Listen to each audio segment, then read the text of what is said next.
Operation Muskan ఒకే నెలలో 7,678 మంది చిన్నారులను రక్షించిన అధికారులు. తెలంగాణలో ఆపరేషన్ ముస్కాన్ పేరుతో పోలీసులు బాలబాలికలను రక్షించారు. ఈ ఆపరేషన్కు సంబంధించిన వివరాలను ఉమెన్స్ సేఫ్టీ వింగ్ డీజీ చారు సిన్హా మీడియాకు వెల్లడించారు. రాష్ట్రంలో మొత్తం 7,678 మంది చిన్నారులను రక్షించి వారి తల్లిదండ్రులకు అప్పగించినట్టు తెలిపారు. వారిలో 7,149 మంది బాలురు, 529 మంది బాలికలు ఉన్నారన్నారు.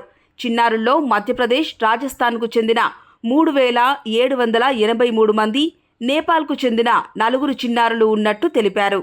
అంతేకాకుండా ఇప్పటి వరకు 1,713 కేసులు నమోదు చేసి 1,718 మంది నిందితులను అరెస్ట్ చేశామన్నారు. ఇందులో 6,718 మంది చిన్నారులు బాల కార్మికులుగా పనిచేస్తున్నారని చెప్పారు. స్ట్రీట్ చిల్డ్రన్ 357 మంది, భిక్షాటన చేస్తున్న వాళ్ళు 42 మంది ఉన్నారని తెలిపారు.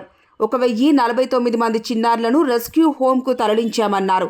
ఈ ఆపరేషన్ను ఒకే నెలలో జూలై 1 నుంచి 31 వరకు పోలీస్ శాఖ, child welfare, labour department, education department, child సంయుక్తంగా ప్రొటెక్షన్ డిపార్ట్మెంట్, రెవెన్యూ నిర్వహించి చిన్నారులను రక్షించాయి.